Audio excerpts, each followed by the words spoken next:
비밀 중에 큰 비밀이라는 주제의 말씀을 가지고 하나님 말씀 상고해 보도록 하겠습니다.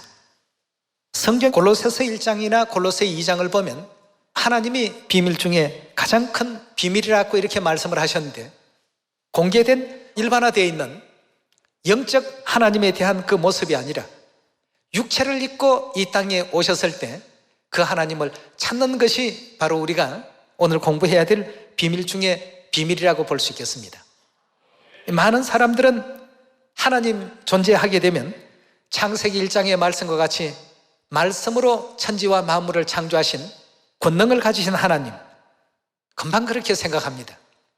그 다음 6월절 권능으로서 애굽에서 10가지 그 능력을 보이시며 이스라엘 백성들을 그 질고와 죄악의 땅에서 건져내시고 홍해를 가르시고 이스라엘 백성들로 건너게 하신 하나님, 그런 권능을 가지신 하나님이라고 이렇게 쉽게 생각을 합니다. 여리고 성을 7바퀴 돌고 외쳤을 때 그 거대한 성을 한순간에 무너뜨려 주신 그런 위엄이 있고 능력이 있는 하나님, 이런 관점에서 모두가 하나님을 바라보기 때문에 자기들의 생각과 또 실제로 육체를 입고 이 땅에 오신 하나님의 모습과는 다소의 어떤 거리가 있어서 하나님을 찾지 못하기 때문에 하나님께서는 비밀 중에 비밀로 이 땅에 오셨다고 이렇게 성경은 말하고 있습니다. 요한복음 1장 1절의 가르침을 함께 보시겠습니다. 태초에 말씀이 계시니라. 이 말씀이 하나님과 함께 계셨으니 이 말씀은 곧 하나님이시니라고 했습니다. 그런데 14절에 와서 보시면 말씀이 무엇이 되었다고 했습니까? 즉 말씀은 하나님이시니까 하나님이 육신이 되어 우리 가운데 거하시더라고 했습니다. 우리가 그 영광을 보니 아버지의 독생자의 영광이요 은혜와 진리가 충만하더라고 했습니다. 태초에 말씀으로 하늘을 지으시고 땅을 지으시고 궁창 위의 물과 궁창 아래 물을 나누시고 육지와 바다를 만드시고 또 육지에 각종 수목을 또 만드시고 바다에는 바다의 생명체가 살게 하시고 공중에 새가 또 살게 하시고 또 육지에는 육지의 생명체를 살게 하시고, 이런 어떤 능력 있고 전지전능하신 하나님께서 육신이 되셔서 우리 가운데 함께 거하고 계셨더라고 했습니다. 다시 말해서 의로우신 우리 하나님께서 우리를 구원하시고 회개시키기 위해서 영적인 죄수복을 입고 이 땅에 오셨던 것입니다. 아무 죄도 없는 부모님이 자식을 올바르게 또 훈육하고 올바른 길로 가게 하기 위해서 죄수복을 입고 감옥에 찾아오신 것이나 다를 바가 없는 그런 입장이 되겠습니다.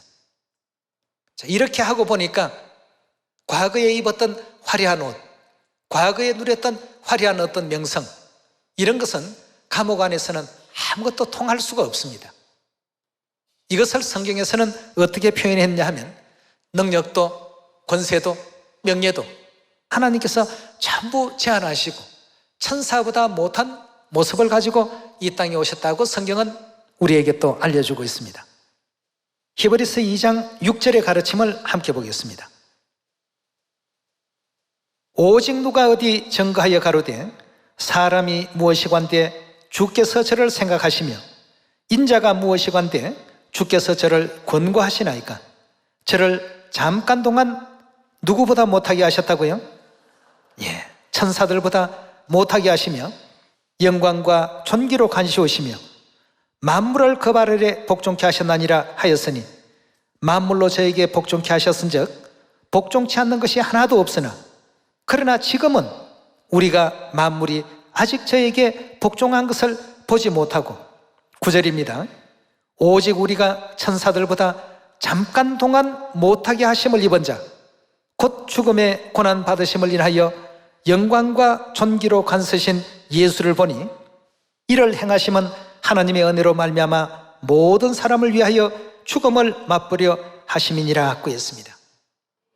자, 우리가 겪고 있는 모든 어떤 고난의 어떤 그 삶, 죽음이라는 이와 같은 것이 얼마나 고통스럽고 처절한 것인가를 몸소 다 체험하셨기에 우리를 죽음이 없는, 죽지 아니하는 그 세계로 인도해 가시고자 친히 육체를 쓰시고 이 땅에 나타나셨는데, 그 기간 동안만큼은 어떤 모습이냐 하면 천사보다 못하다고 했습니다.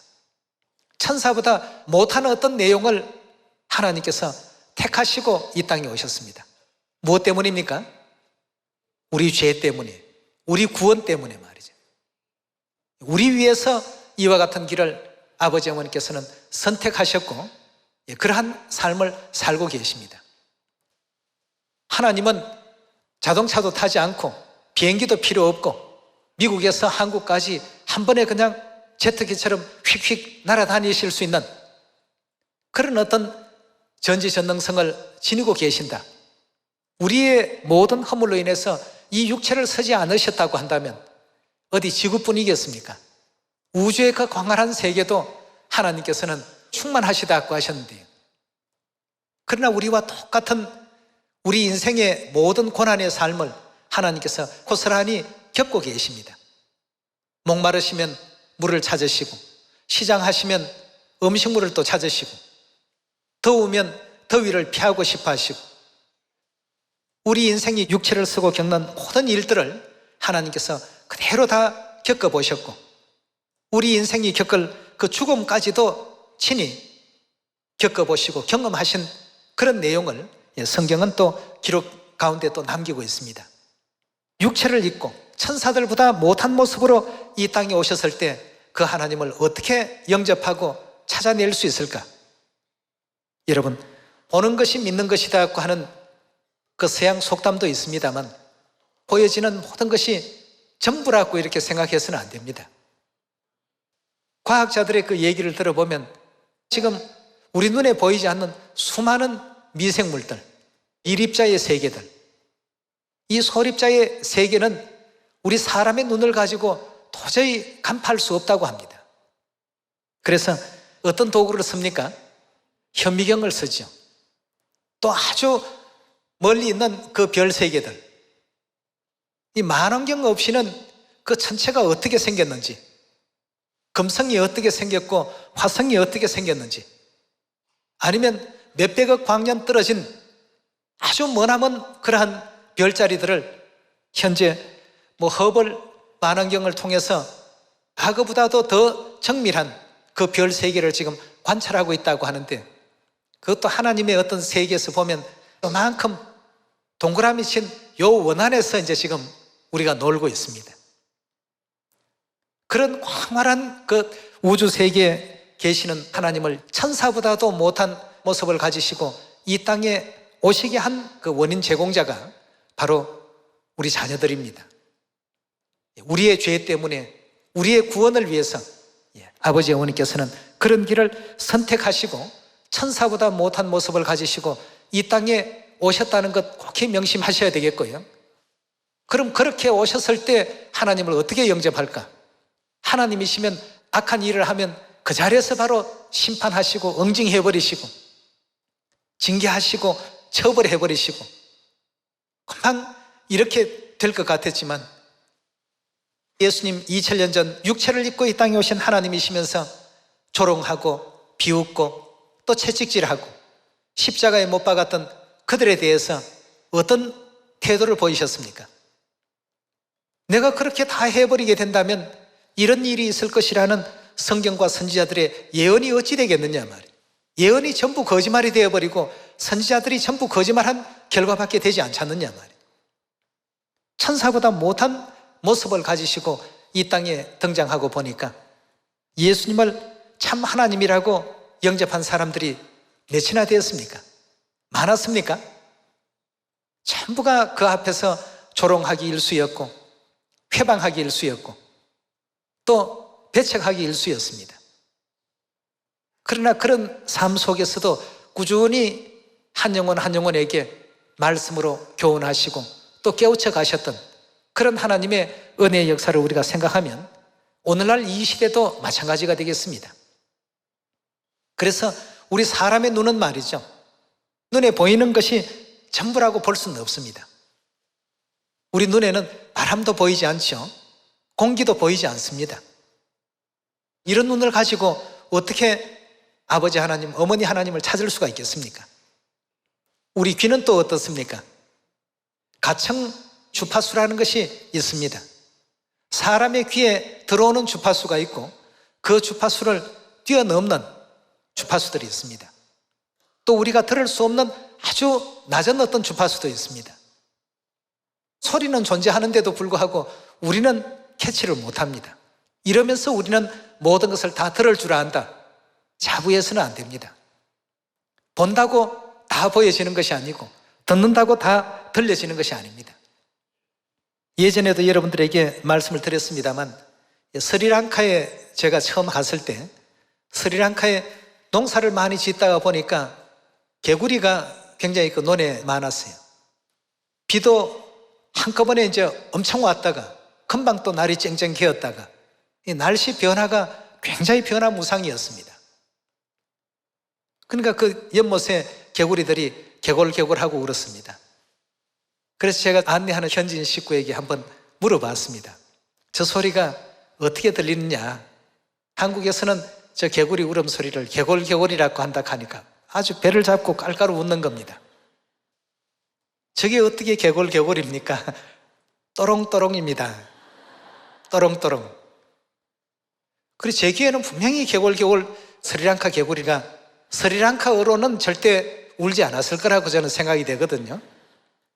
그 제가 잘못 들은지는 모르겠습니다만 분명히 스리랑카어는 아니었습니다. 그래서 제가 한번 생각을 바꾸었습니다.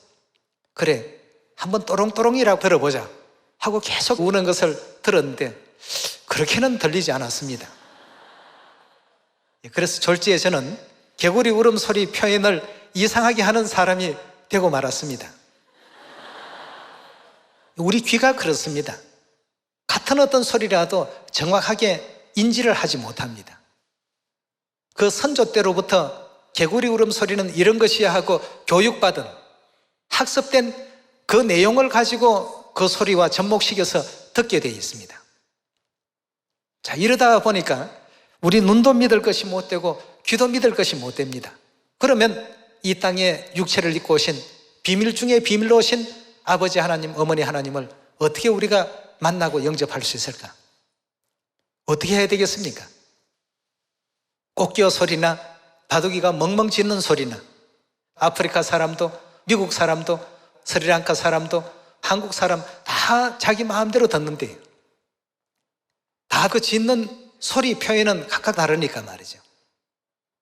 이래서 우리 사람의 어떤 눈으로 본다고 해서 확신할 것이 아니라 하나님께서 이것이 가장 옳은 어떤 내용이라고 정해 주신 하나님의 그 가르침을 따르는 것이 가장 현명하고 지혜로운 방법이라는 것을 그때 다시 한번 느끼게 되었습니다. 절대 우리 개인의 어떤 사견을 가지고 성경을 볼 것이 아니라 하나님께서 어떻게 가르치셨는지, 어떻게 말씀하고 있는지 이것을 우리가 살펴봐야 될 줄 믿습니다. 요한복음 1장 10절의 말씀 보도록 합시다. 세상에 계셨는데 아무도 하나님이 세상에 육체를 입고 계신 줄 몰랐습니다. 그가 세상에 계셨으며 세상은 그로 말미암아 어떻게 되었습니까? 그분이 지었습니다. 창조했습니다. 그런데도 사람들은 몰라봤습니다. 세상이 그를 알지 못하였고 자기 땅에 오매 자기 백성이 영접지 않더라고 했습니다. 와서 내가 곧 하나님이다 고 알려주시는데도 아무도 영접하지 않습니다. 자기 눈으로 볼 때 그렇게 안 보였고 자기들의 귀로 그 가르침을 들을 때 그렇게 안 느껴졌으니까 말이죠.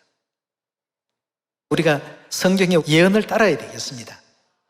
재림 때에도 이와 같은 입장으로 우리 가운데 하나님께서 나타나시게 된다면 우리는 그가 세상에 계셨음에라고 말씀을 주셨는데 아유 언제 세상에 계셨습니까? 저는 한 번도 뵌 적이 없는데요. 이럴 것이 아니라 세상에 계셨다면 세상에 계셨다는 그 사실을 절대적으로 믿고 어디에 계셨고 어떻게 계셨고 무엇을 하고 계셨고 하나님이시라는 사실을 뭘 통해서 우리가 발견할 것인지 이 내용을 우리의 방법이 아닌 성경의 그 가르침과 성경의 방법을 따라서 하나님을 만나러 가셔야 되겠습니다. 그리고 성경의 모든 예언대로의 그 모습을 지니시고 계신 그 하나님을 영접하시고 어디로 인도하시든지 따를 수 있는 우리가 다 되셔야 되겠습니다.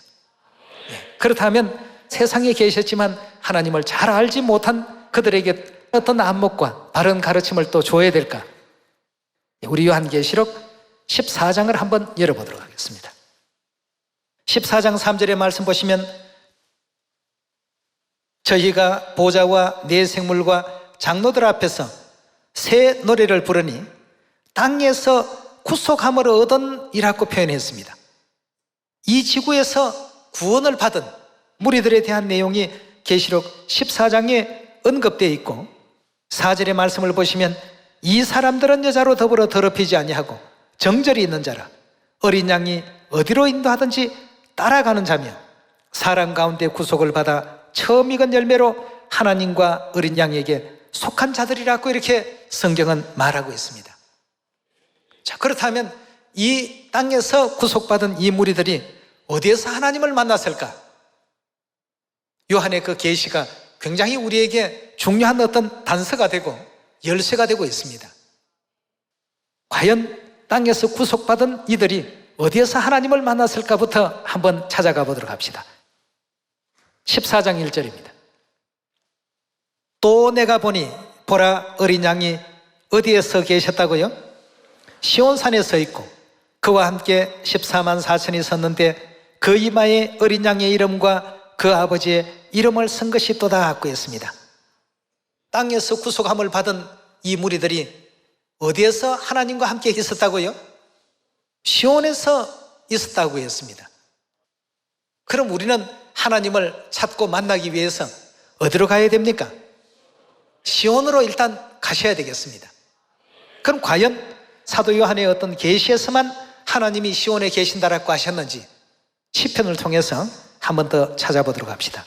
시편 132편 13절의 말씀 살펴보겠습니다. 여호와께서 즉 하나님께서 어디를 택하셨습니까? 시온을 택하시고 자기의 거처를 삼고자 이르시기를 이는 나의 영원히 쉴 곳이라. 시온은 하나님께서 영원히 머무실 곳이다 하고 있습니다. 내가 여기 거할 것은 이를 원하였음이로다. 내가 이 성의 식료품에 풍족히 복을 주고 양식으로 빈민을 만족케 하리로다. 내가 그 제사장들에게 구원으로 입히리니. 어디에 있는 제사장들이 구원을 받습니까? 시온에 있는 제사장들에게 하나님께서 구원을 입히시겠다 하고 했습니다. 그렇다면 결국 우리는 하나님을 만나기 위해서 하나님이 거하신 어디에 있어야 됩니까? 시온에 있어야 되죠. 그럼 오늘날 전 세계 많은 해변가에 모래알 같은 교회들이 있습니다만 과연 그들은 시온 안에 지금 있습니까? 그들에게는 시온이라는 것이 결코 존재할 수가 없습니다. 왜냐하면 시온은 절기 지키는 곳을 일컫는 말씀 아니겠습니까? 예. 그 하나님의 그 절기인 유월절도, 안식일도, 또 무교절도, 초실절도 그들의 어떤 교리 속에나 그들의 가르침 속에 그런 것이 등장하지 않습니다. 그렇다면 이 시온에서 하나님께서 어떤 역사를 이루어 가시는지 시편 133편 1절의 말씀 보시면 형제가 연합하여 동거함이 어찌 그리 선하고 아름다운고 머리에 있는 보배로운 기름이 수염 곧 아론의 수염에 흘러서 그 옷깃까지 내린 같고 헐몬의 이슬이 시온의 산들에 내린 같도다. 거기서 즉 시온에서 여호와께서 복을 명하셨나니 곧 무슨 복을 주셨습니까? 영생이라는 축복을 하나님께서 어디에서 나리셨다고요? 그럼 시온이 아닌 곳에 있는 사람들에게는 영생의 은혜와 영생의 혜택이 주어질 수 있겠습니까? 없습니다. 그러니까 이 땅에서 구속함을 받은 자들이 어린 양과 즉 재림 그리스도와 더불어서 시온에 다 서 있더라고 이렇게 성경은 우리에게 알려주셨던 것입니다. 우리의 어떤 눈과 우리의 귀와 우리의 감각, 오감을 전부 떨쳐버리고 하나님께서 일러주신 성경의 가르침만 인도를 받아서 와보니까 틀림없이 구원받을 백성들은, 즉 하나님을 영접할 사람들은 어디에 전부 와 있어야 된다고요? 시온에 와 있어야 됩니다. 이 시편 133편에 보니까 영생의 축복을 주셨다고 하셨는데 무엇을 가지고 영생의 축복을 허락했습니까? 요한복음 6장 53절에 가서 하나님께서 영생 주시는 방법을, 어떤 언약을 가지고 우리에게 영생을 주셨는지를 확인만 한번 해보도록 합시다. 예수께서 이르시되 내가 진실로 진실로 너희에게 이르노니 인자의 살을 먹지 아니하고 인자의 피를 마시지 아니하면 너희 속에 생명이 없느니라. 내 살을, 즉 예수님의 살을 먹고 내 피를 마시는 자는, 예수님의 피를 마시는 자는 뭘 갖는다고요? 이 영생을 어디에서 베푸신다고 했습니까? 시온에서. 시온에서 어떻게 예수님의 살을 먹고 예수님의 피를 마시게끔 예수님께서 가르치셨습니까? 유월절을 지킴으로써 이 모든 역사를 이룰 수 있도록 가르침을 주지 않았습니까? 우리 한번 확인만 해봅시다. 마태복음 26장 17절입니다. 무교절의 첫날에 제자들이 예수께 나와 가로되 유월절 잡수실 것을 우리가 어디서 예배하기를 원하시나이까? 18절입니다. 가라사대 성한 아무에게 가서 이르되 선생님 말씀이 내 때가 가까웠으니 내 제자들과 함께 유월절을 내 집에서 지키겠다 하시더라 하라 하신대 제자들이 예수의 시키신 대로 하여 유월절을 예배하였더라고 했습니다. 자, 유월절 잡수시면서 유월절의 떡과 포도주에 어떤 의미를 언약하셨는지 26절로 건너가 보겠습니다. 저희가 먹을 때에 예수께서 떡을 가지사 축복하시고 떼어 제자들을 주시며 가르사대 받아 먹으라 이것이 내 몸이라 하시고, 요한복음 6장에는 어떤 사람에게 영생을 주겠다고 했습니까? 인자의 살을 먹고 인자의 피를 마시는 자는 영생을 가질 거라고 되어 있지 않습니까?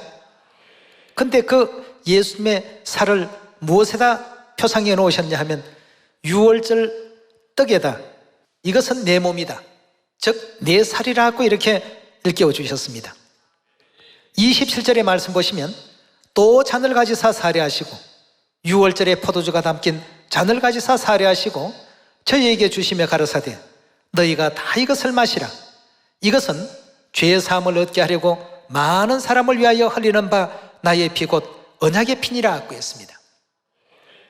절기 지키는 시온에서 하나님께서 영생의 복을 주신다고 하셨는데 시온에서 영생할 수 있는 예수님의 살과 예수님의 피를 표상하는 유월절 떡과 포도주를 우리에게 주신 분이 누구십니까? 바로 아버지 안상홍님께서 1600년 동안 감춰져 있던 유월절 새언약 진리를 다 증거해 주시고 드러내시고 우리 자녀들에게 허락하지 않았습니까? 결국 시온에서 영생의 복을 명하시는 그분은 하나님이십니다. 그렇지 않습니까? 그리스도 하늘아버지 안상홍님, 새예루살렘 하늘어머니께서 유월절의 떡과 유월절의 포도주로 우리 자녀들에게 영생의 길을 허락하시고 열어주지 않았습니까? 그런데 수많은 성경학자들이 이 지상에 태어났다가 죽고 또 태어났다가 죽고 성경을 연구하는 학자들이 그렇게 살피고 노력해도 왜 유월절을 찾아내지 못했을까요? 유월절은 오직 누구만이 가지고 올 수 있는 진리이기 때문일까요? 하나님께서, 하나님만이 가지고 오시는 진리라는 것을 더 찾아보도록 하겠습니다. 이사야서 25장. 하나님께서 이렇게 비밀로 이렇게 오신다 하더라도 하나님을 알아보는, 영접하는 백성들은 있게 되어 있습니다. 그래서 아버지 어머니의 그 뜻을 또 찾고 깨달아서 이 복음을 사마리아 땅끝까지 전파할 때에 작은 자가 천이 되고 약한 자가 강국을 이루고 시작은 미약했지만 나중은 심히 창대해지는 이런 어떤 영광 가운데로 우리 자녀들을 나아가게 하겠다고 약속을 주셨습니다. 이사야 25장 6절 잘 아시는 내용인데 오늘 다시 한번 복습을 해봅시다. 6절입니다. 만군의 여호와께서 이 산에서 만민을 위하여 기름진 것과 오래 저장하였던 포도주로 연회를 베푸시리니 곧 골수가 가득한 기름진 것과 오래 저장하였던 맑은 포도주로 하실 것이며 또 이 산에서 모든 민족의 그 가리워진 면박과 열방에 덮인 휘장을 제하시며 사망을 영원히 멸하실 것이라. 사망을 영원히 멸한다는 것은 달리 표현하면 영생을 주신다는 뜻이죠. 무엇을 가지고요? 오래 저장하였던 포도주로. 주 여호와께서 모든 얼굴에서 눈물을 씻기시며 백성의 수치를 온천하에 제하시리라. 여호와께서 이같이 말씀하셨나니라. 그날에 말하기를 이분은 누구라고요? 우리의 하나님이시라. 우리가 그를 기다렸으니 그가 우리를 구원하시리로다. 이는 여호와시라. 우리가 그를 기다렸으니 우리는 그 구원을 기뻐하며 즐거워하리라 할 것이라 하고 했습니다. 하나님께서 영생의 축복을 어디서 베푸신다고 시편 기자가 설명했습니까? 시온에서. 어떤 방법을 가지고 영생 주신다고요? 6월절의 떡과 포도주로. 자, 이런 어떤 모든 예언들을 그대로 이루신 그분을 이사야 선지자는 우리 하나님이라고 잡으라고 했습니다. 예, 가까이 계실 때 그를 찾고 가까이 계실 때 그를 부르라고 했습니다. 예, 이 모습을 가지시고 누가 언제 어떻게 등장했습니까? 이 시온에 그리스도 아버지 안상우님께서 잃어버린 6월절 새 언약 진리를 되찾아 주시고 우리 자녀들에게 오래 저장됐던 그 포도주를 가지고 영생 주시는 그분을 보니까 비록 육체를 입고 이 땅에 오셨지만 그분이 누구시라고요? 우리의 하나님이십니다. 우리가 그를 기다렸고 그가 우리를 구원하실 것이라고 했습니다. 그분이 아니고는 두 번째 이 땅 위에 오셔서 우리 인류 인생을 구원하실 다른 구원자가 있습니까? 절대 없습니다. 없기 때문에 우리는 하나님에 대해서 올바르게 분명히 알고 이 하나님의 가르침을 은혜롭게 또 받아서 어디로 인도하시든지 그 가르침대로 준행할 수 있는 하나님의 자녀, 또 여인의 남은 자손이 다 되어야 되겠습니다. 아버지 어머니를 또 깨닫게 해주시고 진리 가운데로 인도해 주시고 구원 주신 아버지 어머님 은혜에 다시 한번 영광과 감사를 돌립니다. 오늘 이 말씀이 은혜길 바라면서 말씀 마칩니다. 감사합니다.